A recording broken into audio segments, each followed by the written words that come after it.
जय हिंद प्यारे साथियों, कैसे हैं आप लोग। आज के क्लास में हम लोग क्लास 10th का जो वर्णिका भाग 2 है उसके दूसरे चैप्टर के बारे में जानेंगे कि क्या है उसमें, और उसका नाम जो है वो ढहते विश्वास है। पहले हम उनके लेखक के बारे में जानकारी ले लेंगे और उसके बाद उस चैप्टर के बारे में जानकारी लेंगे। तो चलिए हम सबसे पहले लेखक परिचय से शुरू करते हैं।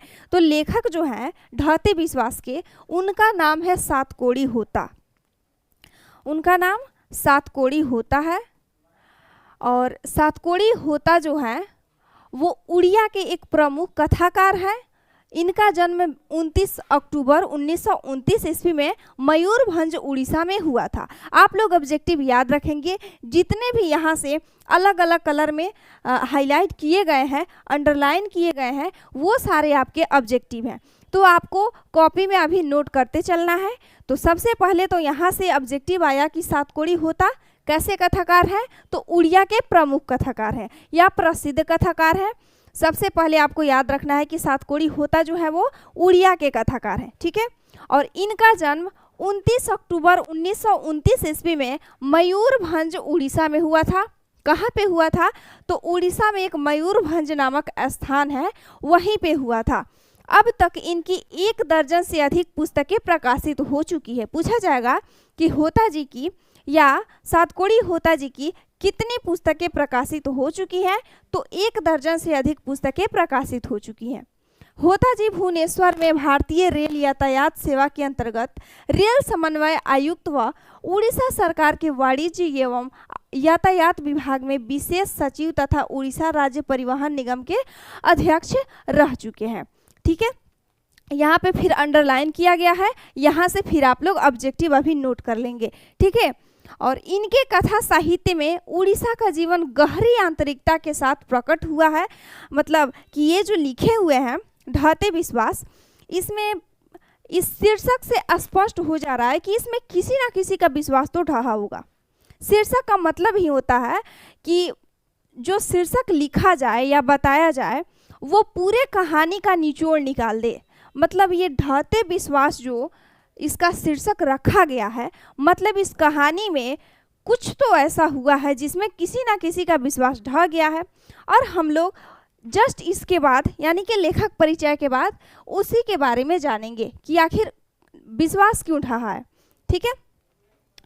और गहरी आंतरिकता के साथ प्रकट हुआ है। यह कहानी राजेंद्र प्रसाद मिश्र द्वारा संपादित एवं अनुदित उड़िया की चर्चित कहानियां विभूति प्रकाशन दिल्ली से यहाँ सभार संकलित है। संपादित एवं अनुदित का मतलब आपको पता होगा कि दूसरे भाषा में उसको चेंज कर देना, दूसरे भाषा में बदल देना। इस कहानी को उड़िया में लिखा गया था। किन्होंने लिखा था, तो सातकोड़ी होता जी ने लिखा था। और हिंदी में किसने लिखा, तो हिंदी में राजेंद्र प्रसाद मिश्र ने लिखा।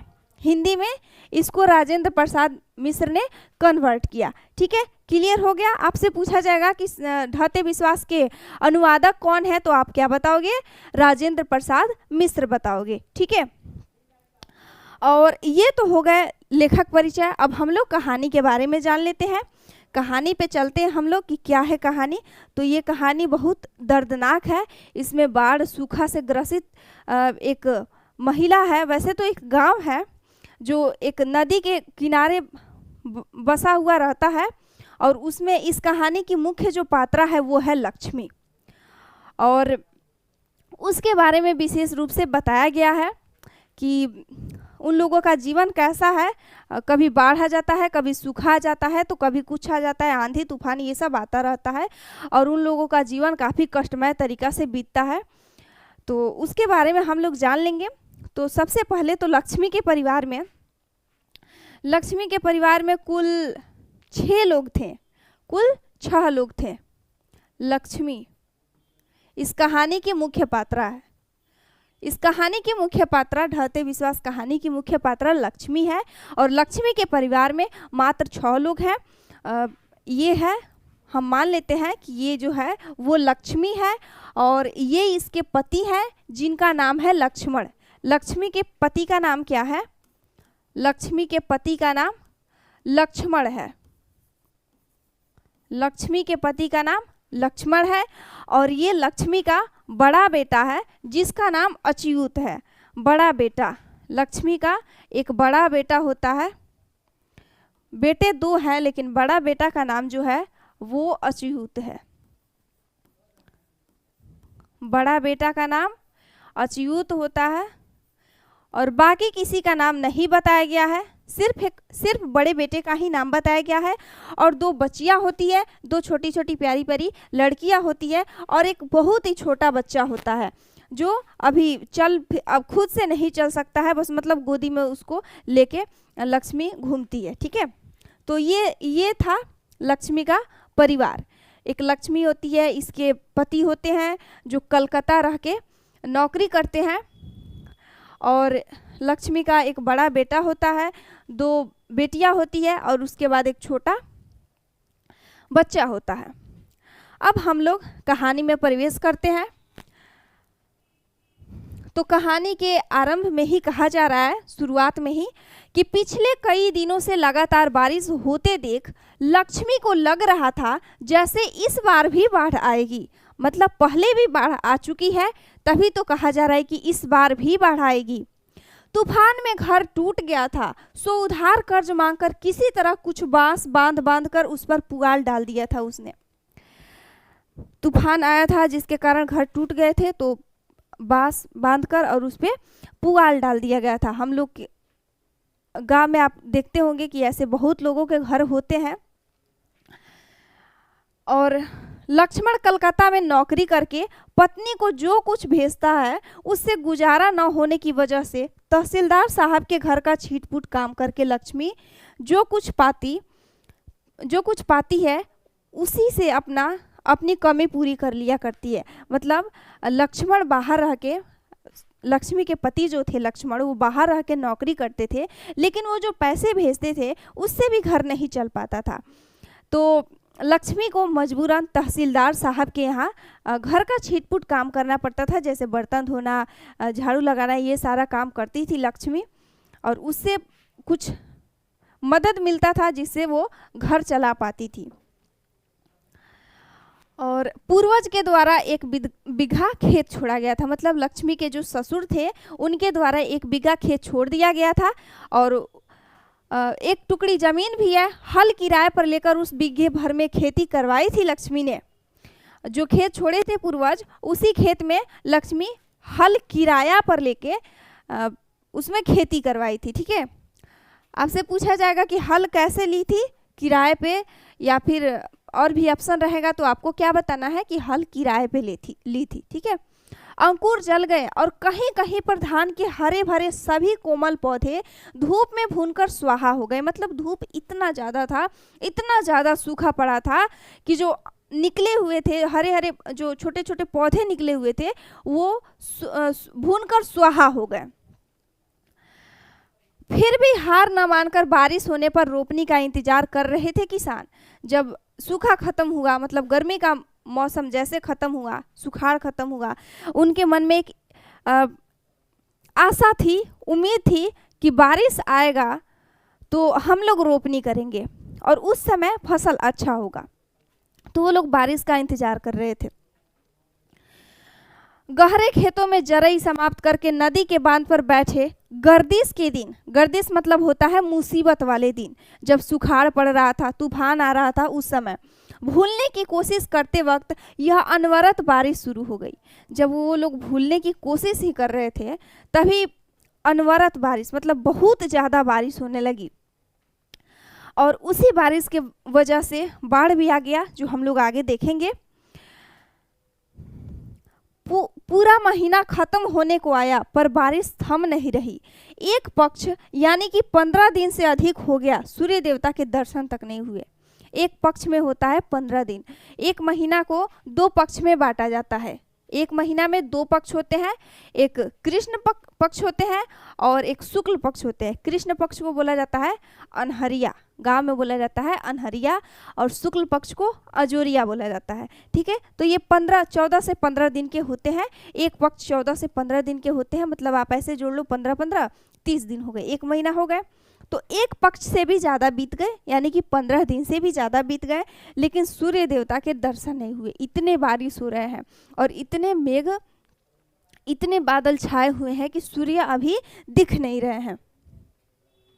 देवी नदी के बांध के नीचे लक्ष्मी का घर था। आपसे पूछा जाएगा कि लक्ष्मी का घर कहाँ पे था, किस बांध के नीचे था, तो देवी नदी के बांध के नीचे लक्ष्मी का घर था। दलेई बांध में पिछली बार जब नदी ने दाव साधा था उस समय वह नई नई आई थी ससुराल, मतलब नई नई उसका शादी हुआ था। किसका? लक्ष्मी का शादी हुआ था और उस समय दलेई बांध दाव साधा था, मतलब अपना पानी बाहर फेंक दिया था। ठीक है। तुरई के फूल की तरह खिलखिलाकर हंसते लोग सहसा मुरझा गए। मनुष्य की आवाज, उसके शब्द, आनंद, कोलाहल सब रेत में दफन हो गए। वे दिन अभी तक नहीं भूल पाई है लक्ष्मी। इतना दर्दनाक हादसा हुआ था, बाढ़ आया था कि वो अभी तक लक्ष्मी भूल नहीं पाई है। मरी पड़ी माँ के शव से टिककर बैठा था बच्चा। संतावना पाने के लिए कौन देगा संतावना उसे? इससे पहले कि माँ उसे गोद में उठाए सियार वनभोज के लिए घसीट ले जाते हैं। मतलब कि उस बाढ़ में माताएं, बाढ़ में उन लोगों का मृत्यु हो चुका था, लेकिन बच्चे जो थे, छोटे छोटे बच्चे थे, वो उनके शव के पास बैठ के रो रहे थे, रुदन कर रहे थे। लेकिन तभी सियार आके टांग के लेके चले जाते थे वनभोज के लिए। उस जीते जागते बच्चे को वह दृश्य याद आते ही सिर से पैर तक शरीर आतंक से सिहर उठता है। यदि दोबारा दलेई बांध टूट जाए तो उन्हें कौन बचाएगा? बच्चे विपत्ति का सामना कैसे कर पाएंगे? ये सारे प्रश्न लक्ष्मी के मन में उठ रहे हैं। लक्ष्मी आसमान का रुख देखकर सशंकित हो उठी, मतलब भयभीत हो उठी, डर जाती है। उस बार भी इसी तरह भयावह था आसमान का रुख, मतलब जो आसमान का रुख अभी देख रही है लक्ष्मी, पिछली बार भी जब दलेई बांध टूटा था उस समय भी ऐसा ही रुख था, ऐसा ही माहौल बना हुआ था। पड़ोस का पढ़ाकू लड़का गुणनिधि अभी अभी कटक से लौटा है। ये भी VVI ऑब्जेक्टिव है। पूछा जाता है कि पड़ोस का लड़का का नाम क्या है, तो गुणनिधि है। कहाँ से लौटा है, तो कटक से लौटा है। उसने घर घर जाकर कह दिया है कि महानदी का ऊपरी और निचला छोर दोनों पानी में डूब चुके हैं। नदी नालों का पानी बढ़ता ही जा रहा है। न जाने किस पल बाढ़ आ जाए, कुछ कहा नहीं जा सकता।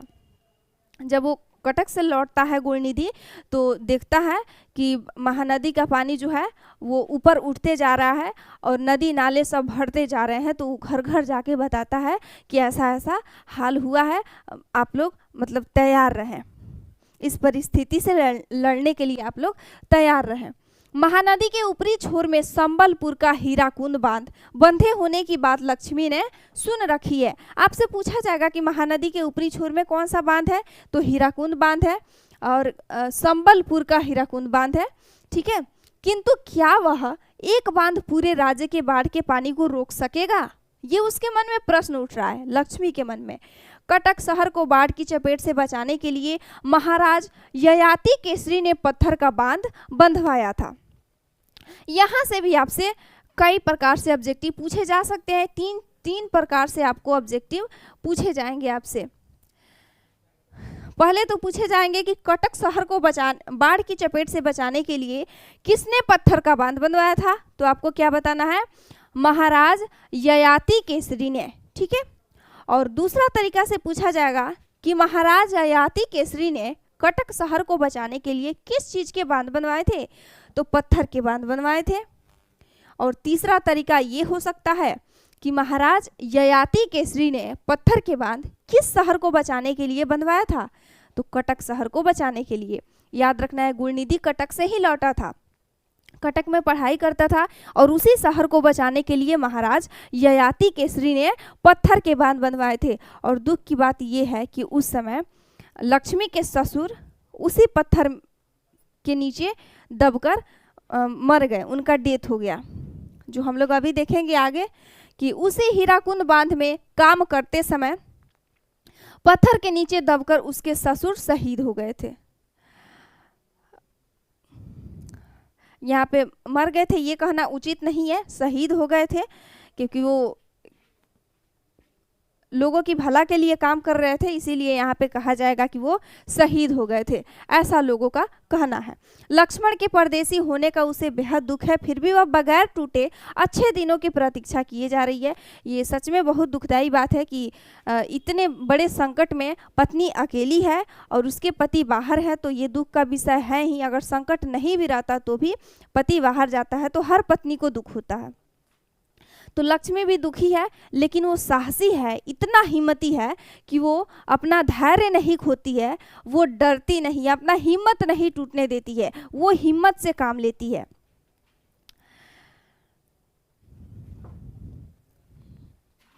लक्ष्मी दलई बांध पर खड़ी होकर महानदी के दोनों किनारों को डूबते हुए देखकर मन ही मन कहती है, किनारा लांघे बगैर चली जा, हमारी हंसी खुशी की दुनिया को और रेतीला मत बना। ये नदी से कहती है लक्ष्मी कि हमारे हंसी खुशी की दुनिया को और रेतीला मत बना। किनारा लांघे बगैर चल जा मतलब कि पानी का उछाल बाहर ना आए, क्योंकि जैसे ही उछाल बाहर आएगा सब खत्म हो जाएगा। बहुत दर्दनाक कहानी है। गांव के लड़कों को इकट्ठा करके गुणनिधि ने स्वेच्छा सेवक दल का गठन किया है। आपसे पूछा जाएगा कि गांव के लड़कों को इकट्ठा करके स्वेच्छा सेवक दल का गठन किसने किया था? तो गुणनिधि ने। कौन था गुणनिधि? पड़ोस का पढ़ाकू लड़का था जो कटक रह के पढ़ता था। बारी बारी से गांव के लड़के दलई बांध की निगरानी कर रहे हैं, बूढ़े उपदेश दे रहे हैं, कमजोर स्थानों पर मिट्टी डाली जा रही है, पत्थर ढोए जा रहे हैं, बांध को और भी मजबूत करने के लिए रेत की बोरियां इकट्ठी की जा रही है काम में लाने के लिए। बांध की निगरानी के लिए लक्ष्मी ने अपने बड़े लड़के को भेज दिया है। और क्या नाम है बड़े लड़के का? अच्युत नाम है। अपने साथियों के साथ वह रात भर बांध की निगरानी करेगा, कमजोर स्थानों पर रेत की बोरियां डालेगा, पत्थर ढोएगा, पैंट शर्ट उतारकर, कांच लगाकर। समझ रहे हैं आप लोग? बहुत अच्छे से आप लोग समझ रहे होंगे कि पैंट शर्ट उतारकर, कांच लगाकर, अन्य 25 लोगों के साथ। कितने लोगों के साथ? 25 लोगों के साथ कमर कसकर जुटा हुआ है। कमर कसकर मतलब कि हिम्मत के साथ जुटा हुआ है। बड़ा लड़का अच्युत भी पल भर को नहीं बैठता। यहाँ पे नाम दिया गया है कि बड़ा लड़का जो है अच्युत है, वो पल भर को नहीं बैठता। रेत को एक बोरी डालने के बाद दूसरी बोरी लाने दौड़ जाता है। खतरे से जूझने के लिए सभी लोग इकट्ठे हुए हैं। सरपंच ने गुणनिधि से कहा, घर घर खबर पहुंचवा दो, सबों को सतर्क कर दो, बाढ़ का पानी बढ़ता ही जा रहा है, कल शाम तक यहाँ पहुंच जाएगा। यह बाढ़ सन 55 में दलई बांध तोड़ने वाली बाढ़ से बड़ी होगी या छोटी कोई नहीं कह सकता। मतलब इसका अंदाजा नहीं लगाया जा सकता है कि जो पिछला बार बाढ़ आया था उससे बड़ी होगी या छोटी होगी या फिर आएगी नहीं, ये मतलब कोई अंदाजा नहीं लगा सकता था इसका। नदी के बांध से उतरते वक्त लक्ष्मी ने कहा, जुटे रहो बच्चों, पानी में रहकर मगरमच्छ से बैर रखना तो मुश्किल है। बाढ़ अपने रास्ते जाए, तुम अपने रास्ते काम में जुड़े रहो। लक्ष्मण का मिट्टी की दीवार और पुआल के छप्पर से बना घर दलई बांध से कुछ ही दूरी पे है। जो एक बार उछाल मारेगा, पानी बाहर निकलेगा, वो ढह जाएगा। घर के चबूतरे पर बैठने से बांध दिखता है, छप्पर पर बैठने से नदी का पानी दिखता है। लक्ष्मी के दिल में बेशुमार आशंकाएं उठती है, कहीं विपत्ति वाकई ना आ जाए। ऐसा सोचकर सतर्क होते हुए उसने एक बोरे में थोड़ा सा चिवड़ा, 2 कांसे के बर्तन अंगोछा भरकर रख लिया। आपसे यहाँ से पूछा जा सकता है कि कितने बोरा चिवड़ा रखा था उसने? तो 2 बोरे चिवड़ा रखा था उसने।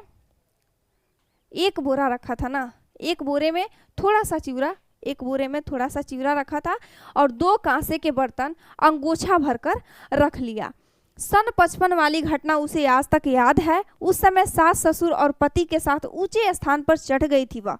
तब भी एक बोरे में थोड़ा सा चिवड़ा, कुछ कपड़े और 2-4 बर्तन रख लिए थे उन्होंने।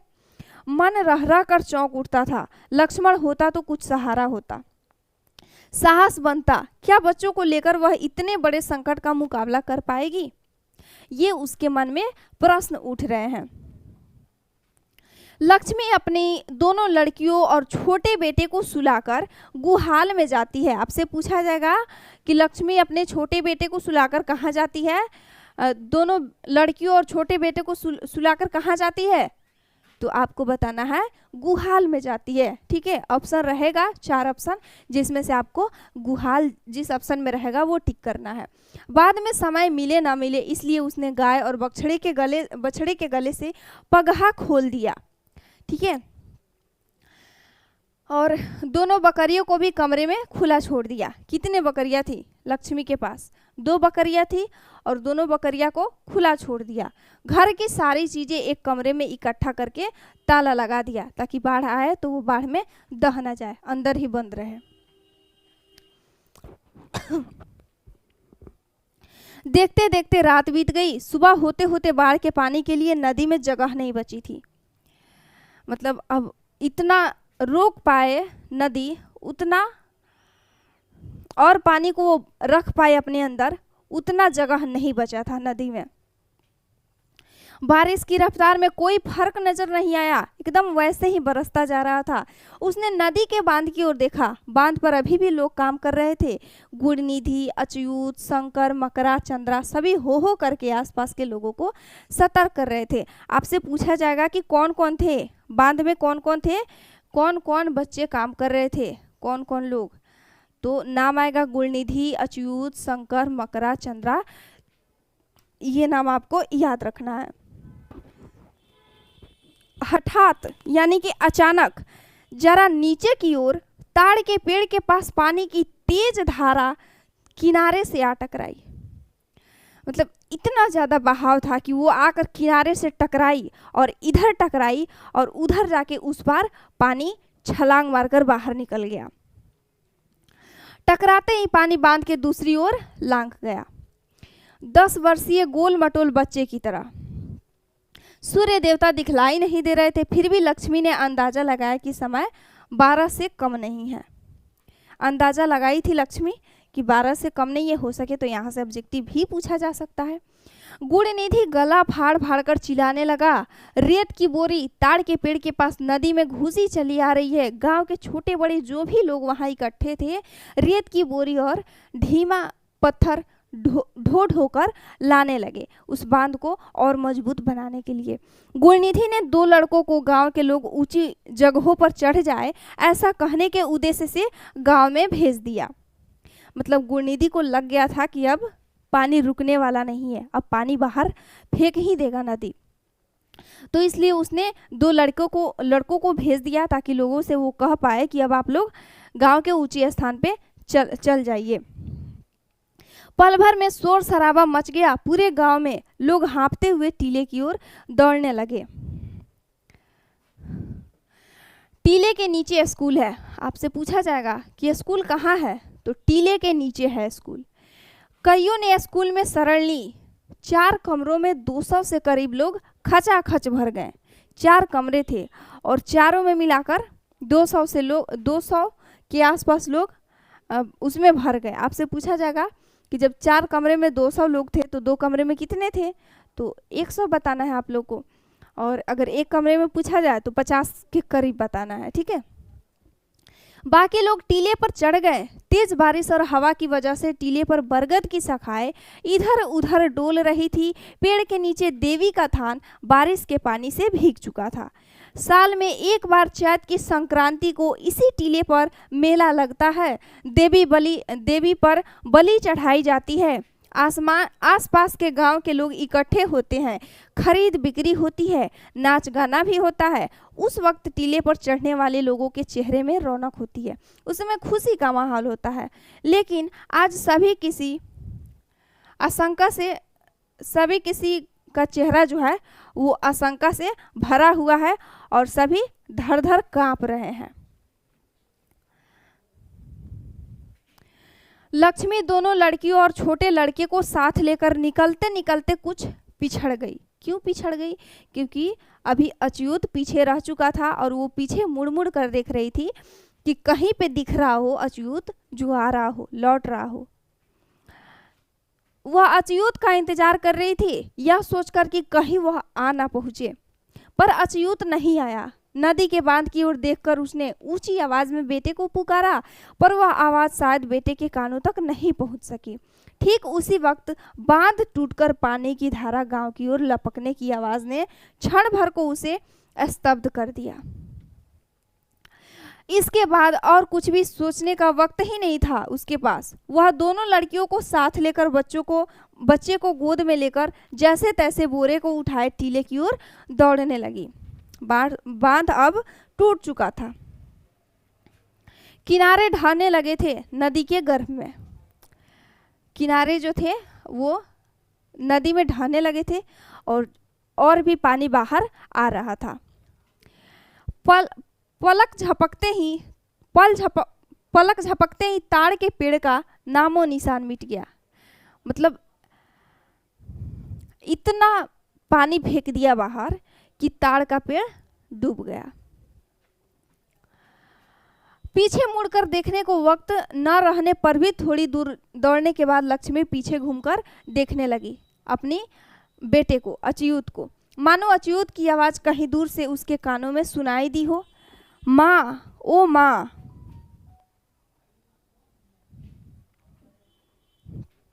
ऐसा लक्ष्मी को लग रहा था, किंतु अच्युत नहीं दिखा। काश यह नदी भी माँ कहकर आगे न बढ़ते हुए उसी तरह खड़ी हो जाती कुछ देर।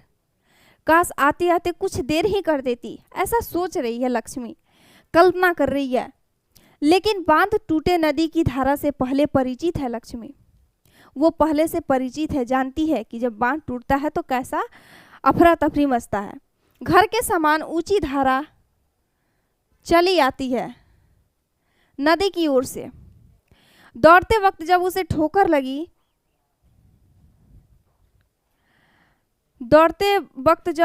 उसे ठोकर लगी तो उसके हाथ से बोरा छूट गया। बोरा छूट जाता है और लड़कियों को आगे जाने को कहकर जैसे ही वह खुद चलने को हुई, पानी उसके घुटने तक आ जाते हैं। मतलब थोड़ी देर वो रुकी कि पानी उसके घुटने तक आ गए। और लड़कियां स्कूल तक पहुंची ही होगी कि कमर तक पानी में आगे की ओर झुकते हुए चलने लगी लक्ष्मी। लड़कियां स्कूल तक पहुंच गई होगी और तब तक लक्ष्मी को कमर तक पानी पहुंच गए थे। शिव मंदिर के पास वाले बरगद के नीचे पहुंचते ही उसके गले तक पानी आ गया था। तेज धारा में बहने लगी थी वह, पैर जमीन में नहीं टिक रहे थे। मतलब जब गले तक पानी आ जाएगा और रफ्तार उतना तेज होगा तो कैसे टिक पाएगा। खूब घबराकर उसने एक हाथ से बच्चे को ऊपर उठा लिया और दूसरे हाथ से बरगद की जटा को जोर से पकड़ लिया। उसके बाद वह कब और किस तरह जटा के सहारे पेड़ पर चढ़ गई वह खुद भी नहीं बता सकती। मतलब जब गले तक पानी आ गया उस समय वो बरगद की शाखा को पकड़ ली और एक हाथ में बच्चे को उठा लेती है, और उसके बाद वो कब बरगद के पेड़ पे चढ़ जाती है उसे पता नहीं चलता है। किंतु देखते ही देखते पेड़ का तना भी डूब गया और बाढ़ का पानी शाखाओं को चूमने लगा। पेड़ का तना भी डूब चुका था। काफी पुराना पेड़ था, पूर्वजों के समय का। आप अंदाजा लगा सकते हैं कि हम आप लोग भी देखे होंगे कि गांव में जो बरगद के पेड़ होते हैं कितने विशाल होते हैं, बहुत पुराने पेड़ होते हैं वो। लक्ष्मी ने आधी साड़ी खोलकर अपनी कमर को पेड़ की डाल से लपेट लिया, अपने आप को सुरक्षित रखने के लिए, ताकि वो बाढ़ से दहकर ना चले जाए। वो साड़ी से अपने आप को पेड़ के डाली में लपेट लेती है। लक्ष्मी कब बेहोश हो गई वह जान नहीं पाई। वो बेहोश हो जाती है। दिन भर और रात भर सू सू करके बह रहा था नदी का पानी। दलेई बांध टूटने पर जिस तरह हर बार किसी अबोध अनाथ बच्चे के रोने की आवाज आती है, इस बार भी ठीक उसी तरह सुनाई दी। ऊंची छलांगे भर भर कर तेज गर्जन करते हुए बाढ़ का पानी आगे ही बढ़ता जा रहा था। पीछे खिसकते जा रहे थे मनुष्य और पशु, जीव जगत के कितने ही प्राणी, स्थावर और जंगम। मतलब उस बाढ़ में पशु पक्षी सब दहे जा रहे थे, उसमें बहे जा रहे थे। इतना विशाल था। काफी दर्दनाक है कहानी ये। टीले पर चढ़े हुए लोग व्याकुल होकर अपने अपने लोगों को ढूंढ रहे हैं। बाप बेटे को ढूंढ रहा है, पत्नी पति को, माँ बेटी को, भाई बहन को। किंतु इतनी सी जगह पर दो गांव के लोग इस कदर एक दूसरे से सटे खड़े थे कि सरसों तक डालने को जगह नहीं थी। इतना ऐसे मतलब उसमें घुस घुस के लोग खड़े हुए थे कि सरसों भी डालना मुश्किल था। पहला दूसरे को कुछ बोलने से पहले ही दूसरा बोल उठता था कि भैया जरा देखना मेरा छोटा लड़का उधर है क्या। अभी पहला कहने ही वाला था कि किसी को पूछने ही वाला था, तभी आगे से आ जाता था। इतना भीड़ था कि देखना उधर है क्या।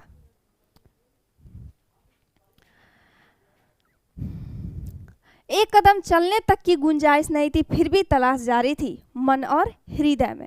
वो चल नहीं पा रहे थे, इतना ज़्यादा भीड़ था, लेकिन फिर भी वो मन ही मन ढूंढ रहे थे कि किधर है, कहीं पे दिख जाए मेरा बच्चा, मेरी पत्नी, मेरे पति, कहीं पे दिख जाए। लक्ष्मी को होश आया, सूर्य देवता सिर पर आ चुके थे। अब सूर्य देवता बाहर निकल चुके थे, अब दिखने लगे थे। हठात जब उसने अब बेटे का मुंह स्तन से नहीं लगा हुआ अनुभव किया, मतलब अचानक वो देखती है कि उसका बेटा जो है उसे चिपका हुआ नहीं है, तो उसने चारों ओर निगाह दौड़ाई, परंतु उसका छोटा लड़का कहीं दिखा नहीं।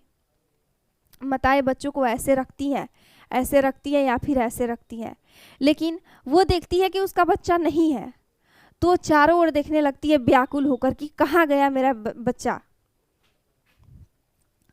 परंतु उसका छोटा लड़का कहीं दिखा नहीं। वह जोर जोर से गुहार मार मार कर व्याकुल हो खूब रोई, लेकिन उसका रोना सुनने के लिए वहां आसपास कोई चिड़िया तक नहीं थी। सब खाली पड़ा था। बहुत से लोग, जीव जंतु, चिड़िया दह चुके थे, कोई पलायन कर चुके थे, कोई वहां पे आसपास दूर दूर तक नजर दौड़ाने पर भी नहीं था। पेड़ के दो शाखाओं के बीच किसी की काली गाय टिकी थी। दो शाखाओं के बीच, यहाँ से क्वेश्चन पूछा जा सकता है कि काली गाय कहाँ टिकी थी, तो दो शाखाओं के बीच में टिकी हुई थी। जान न रहने की वजह से उसका सारा शरीर फूला हुआ था। थोड़ी ही दूरी पर नदी की धारा में किसी व्यक्ति का शव बह रहा था।